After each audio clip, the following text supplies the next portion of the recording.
My house burned down, now I'm stuck living with my girlfriend's family in a nightmare. Hey Reddit, I'm Alex, 28, and I've been going through one of the hardest times of my life. About 3 months ago, my house burned down in a freak accident, and I lost nearly everything. With nowhere else to turn, I had to move in with my girlfriend Lily, 26, and her parents, Harold, 58, and Susan, 55. What was supposed to be a temporary solution quickly turned into a nightmare. Living in their house has become unbearable. The rules, the judgment, and the emotional toll are all suffocating. Here's the story of how everything in my life went up in flames, literally and figuratively. It was an unseasonably cold Friday night in late November. I remember it so vividly because that night, my life was divided into two parts, the part before the fire and the part after. I had just wrapped up a long work week. I work in project management at a mid-sized tech company, so most of my days were filled with deadlines, meetings, and trying to keep projects on track. I'd come home exhausted, but that night, I had planned to unwind. I picked up some takeout from my favorite Chinese place and sat on the couch, ready to binge-watch the latest season of Stranger Things. That night, the fire started in a way that feels so surreal now. There was no warning, no build-up. I was sitting in my living room, scrolling through my phone, when I smelled something faint, almost like burning plastic. At first, I thought maybe I had left the stove on or something small had caught fire, so I walked into the kitchen to check. But the smell wasn't coming from there. I walked back into the living room, and that's when I saw it, a small flicker of flames near the window where I had my phone charging. The curtains were starting to catch fire, and within seconds, the flames spread faster than I could react. I panicked. I grabbed the first thing I could find, a blanket from the couch, and tried to smother the flames. But it was too late. The fire raced up the walls, devouring the furniture, and the room filled with thick, black smoke. In a state of pure adrenaline, I rushed out the door, choking on the smoke as I dialed 911. I stood there, freezing in the night air, watching as the fire engulfed my house. My neighbors came out, some of them calling to ask if I was okay, but I was in too much shock to respond. I just watched helplessly as the home I'd spent years building was reduced to ash. Before the fire, my house had been my pride and joy. I had worked so hard to save enough for a down payment, sacrificing nights out with friends, skipping vacations, and working overtime at my tech job. I still remember the day I got the keys, 3 years ago. It was a modest home, a small 2-bedroom in a quiet neighborhood, but it was mine. I had painted the walls myself, built shelves in the garage, and planted a small garden in the backyard. It wasn't much, but it was my sanctuary, a place where I could finally feel independent and stable. I hosted barbecues in the summer, game nights with friends, and quiet evenings with Lily. We had even talked about moving in together at some point, though we hadn't made any solid plans yet. Everything felt like it was falling into place until the fire. The devastation, losing everything. When the firefighters finally put out the flames, there wasn't much left to save. The roof had collapsed, the walls were charred and blackened, and almost everything inside was either destroyed by fire or soaked from the water used to put it out. My furniture, my clothes, my laptop, all gone. But it wasn't the material things that hurt the most. It was the sentimental items, the framed photos of my family, the old guitar my grandfather had given me, the bookshelf filled with books I had collected over the years. Those were things that couldn't be replaced. The fire chief told me it was likely caused by faulty wiring, a short circuit somewhere in the walls. There was nothing I could have done to prevent it, but that didn't make it any easier to accept. That night, I stayed at a nearby motel. I didn't sleep at all. I kept replaying the fire in my mind, wondering how everything had gone so wrong, so fast. My house, my independence, everything I had worked for was gone in the blink of an eye. The morning after the fire, I called Lily to tell her what had happened. She was devastated for me. I could hear the sympathy in her voice, the way she tried to reassure me that everything would be okay, but deep down, I wasn't sure how I was going to rebuild my life from this. You should stay with me and my parents for a while, Lily suggested over the phone. It'll just be temporary, until you get back on your feet. You don't have to figure everything out right now. At first, I was reluctant. I had never spent more than a weekend with her parents, and moving into someone else's home, especially when I was feeling so raw and vulnerable, felt overwhelming. I didn't want to be a burden, and I didn't want to rely on someone else when I had spent years building my own life. But what other choice did I have? My house was uninhabitable, and I had no family in the area. My friends were sympathetic, but most of them lived in small apartments or shared housing, and crashing on someone's couch indefinitely wasn't a viable option. Lily's offer, though not ideal, seemed like the best solution. "Are you sure it's okay with your parents?" I asked, feeling uneasy. "Of course," she reassured me. "They're happy to help. They know you've been through a lot." I didn't want to impose, but with nowhere else to turn, I agreed, telling myself it would only be for a few weeks. I had no idea that a few weeks would turn into something much longer and far worse than I had imagined. Flashback: meeting Lily's parents. I had met Lily's parents, Harold and Susan, several times before, mostly during holiday dinners or the occasional family gathering. Susan was the kind of woman who seemed obsessed with appearances. She always wore pristine, stylish outfits, and her house was spotless, almost too perfect. She was friendly, but in a way that felt a little forced, like she was always putting on a show for the people around her. Harold, on the other hand, was a no-nonsense businessman. He was the type of guy who believed in hard work, discipline, and success. During our conversations, he would often ask pointed questions about my career, where I saw myself in 5 years, what my long-term goals were, as if he was assessing whether I was ambitious enough to be dating his daughter. I always felt like I was being subtly tested, though I didn't think much of it at the time. Now, moving into their home, I wondered if those tests would become more intense. Little did I know how right I was. First days in the house: unspoken rules. When I first moved into Lily's parents' house, they welcomed me warmly. They gave me a small guest room in the back of the house, complete with fresh linens and a basket of toiletries. Susan even made a point of telling me that I was part of the family now. But as the days went by, I started noticing the unspoken rules that governed the house.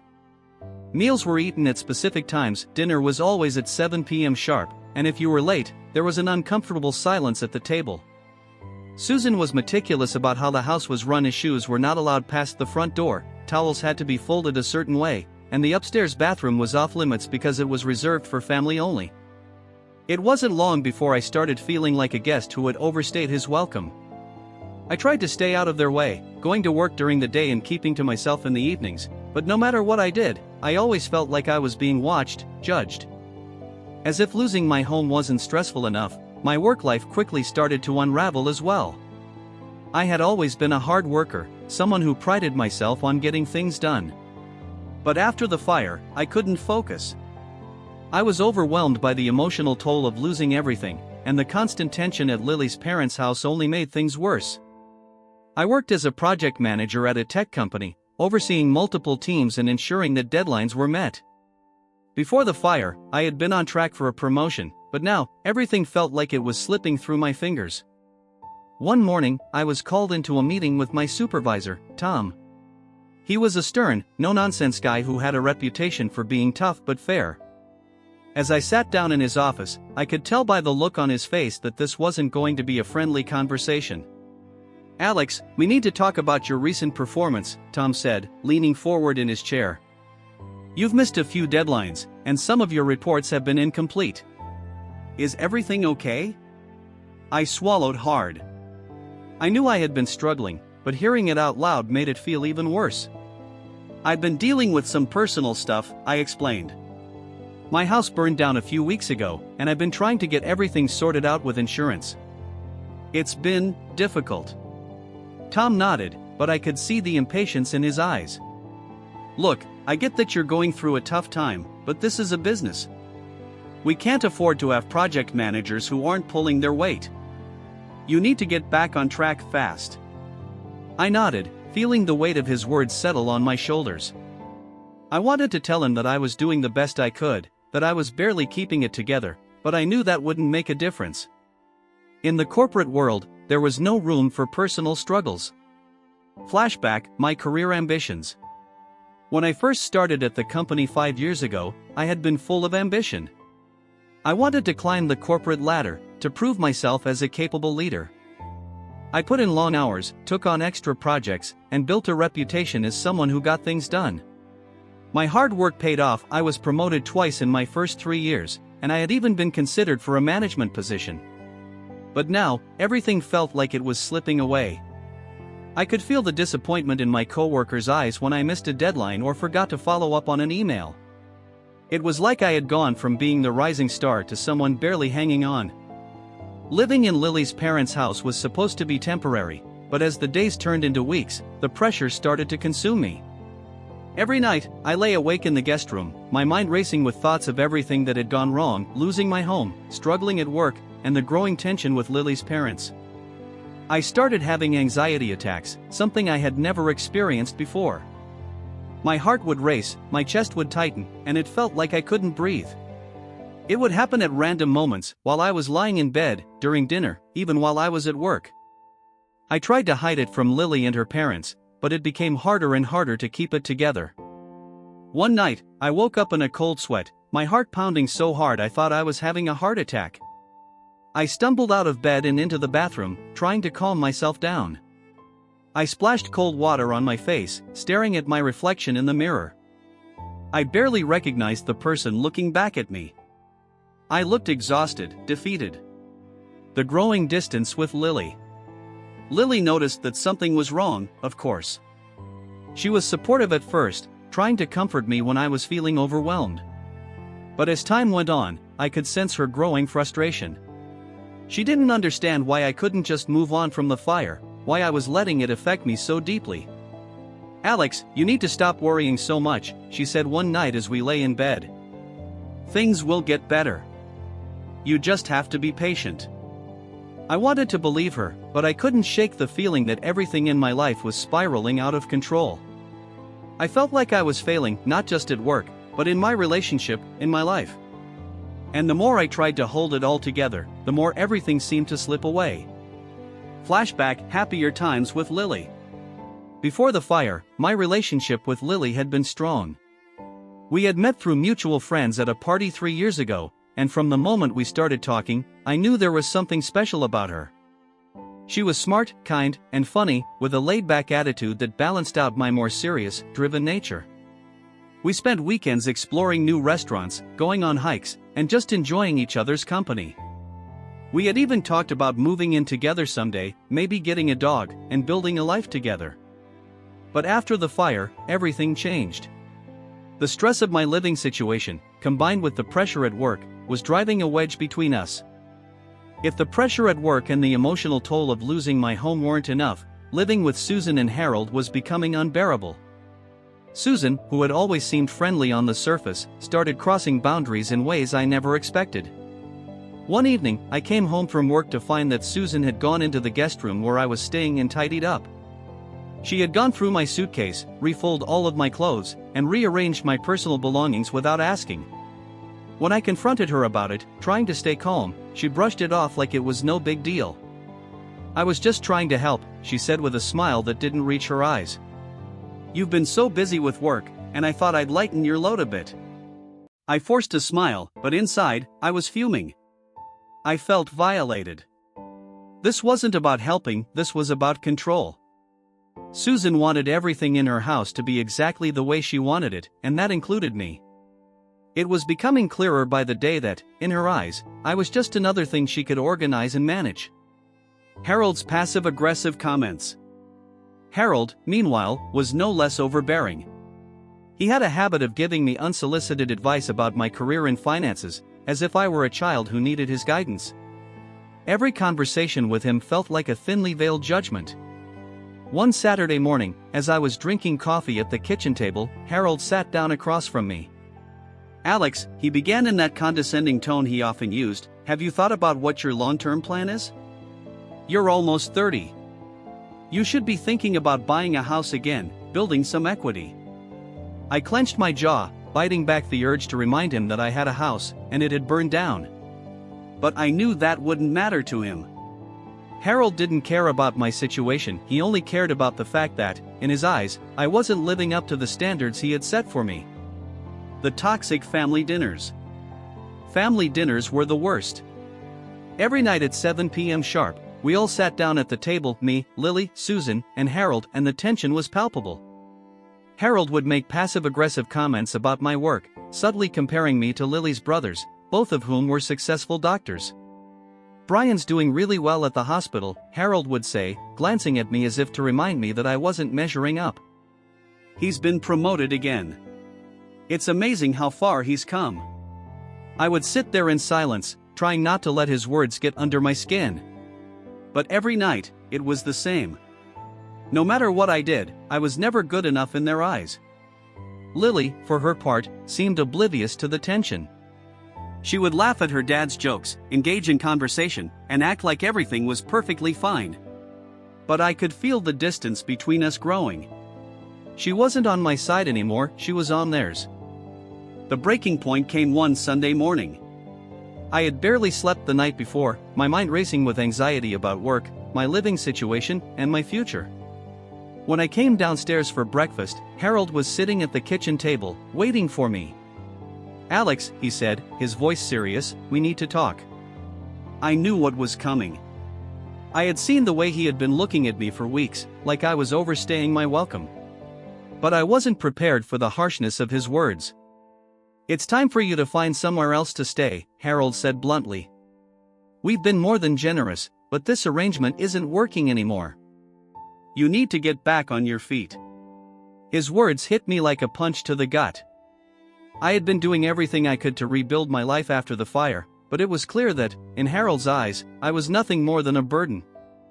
"I'm trying," I said, my voice shaking with frustration. "I'm doing everything I can, but it's taking time." I didn't ask for my house to burn down. Harold didn't budge. "That's not our problem anymore," he said coldly. "You need to take responsibility for your own life." The collapse of my relationship with Lily. That night, I sat down with Lily and told her what her dad had said. I expected her to be angry, to stand up for me, to say that we would figure it out together. But instead, she seemed distant, almost indifferent. "Well, maybe he's right," she said with a shrug. "You've been here for a while, and it's probably time for you to find your own place." I stared at her, stunned. How could she say that? How could she not see what I was going through, the pressure I was under? "Lily, I don't have anywhere else to go," I said, my voice rising with frustration. "Your dad is giving me an ultimatum, and I'm trying to figure things out, but I need more time." She sighed, clearly frustrated. "Alex, you've been here for months. My parents have been more than generous. Maybe it's time for you to take some responsibility." Her words felt like a slap in the face. The woman I had thought I would spend my life with, the person I had relied on for support, was turning her back on me. In that moment, I realized that our relationship was over. We argued late into the night, but it didn't matter. The damage had been done. The fire had destroyed more than just my house, it had destroyed us. The next morning, I packed my bags. I didn't know where I was going, but I couldn't stay in that house any longer. Harold's ultimatum, Susan's constant invasions of my privacy, and Lily's indifference had pushed me to the breaking point. I needed to leave, even if it meant sleeping in my car for a while. As I walked out the door, Harold watched me with a cold, satisfied expression. Susan gave me a half-hearted good luck, but I could tell she was glad I was leaving. And Lily? She didn't even come to say goodbye. Struggling to rebuild. The next few weeks were some of the hardest of my life. I crashed on friends' couches, stayed in cheap motels, and tried to figure out my next steps. The insurance money finally came through, but it wasn't enough to rebuild my house. I had to make some tough decisions about what I could afford and what I had to let go of. But even in the midst of the chaos, I felt a strange sense of relief. I was no longer living under the suffocating control of Lily's parents. I didn't have to endure Harold's lectures or Susan's constant judgment. I was free, even if I was struggling. Finding myself again. Slowly, things started to get better. I found a small apartment, not as big as my old house, but it was mine. I began to rebuild my life, piece by piece. I focused on my work, reconnected with friends, and started to rediscover the parts of myself that had been buried under the weight of everything that had happened. Looking back, the fire was devastating, but it also forced me to confront some hard truths about my life. Living with Lily's parents had been hell, but it showed me that I deserved better, that I didn't have to put up with people who made me feel small or unwelcome. Final update, moving forward, reclaiming my life. Hey Reddit, I wanted to give you all an update on how things have been going since I left Lily's parents' house. It's been a rough road, but I'm finally starting to feel like I'm getting my life back on track. I'm now living in a small, cozy apartment, and while it's not as big or nice as my old house, it's mine. I've been working hard, saving up, and slowly rebuilding after the fire. It hasn't been easy, but I'm proud of the progress I've made. As for Lily, we broke up shortly after I moved out. It was hard at first, but I've come to realize that it was for the best. Our relationship wasn't as strong as I thought it was, and living with her parents showed me that we had some fundamental differences that we couldn't overcome. Living with her family was hell, but in a strange way, it pushed me to take control of my life in a way I hadn't before. I've learned to set boundaries, to stand up for myself, and to recognize when a situation isn't healthy. To anyone else who's going through something similar, just know that it's okay to walk away from toxic situations. It's okay to demand better for yourself. You don't have to stay stuck in a place where you're not valued or respected. Thanks for all the support, Reddit. It's been a long journey, but I'm finally seeing the light at the end of the tunnel. Here's to moving forward in building a better future.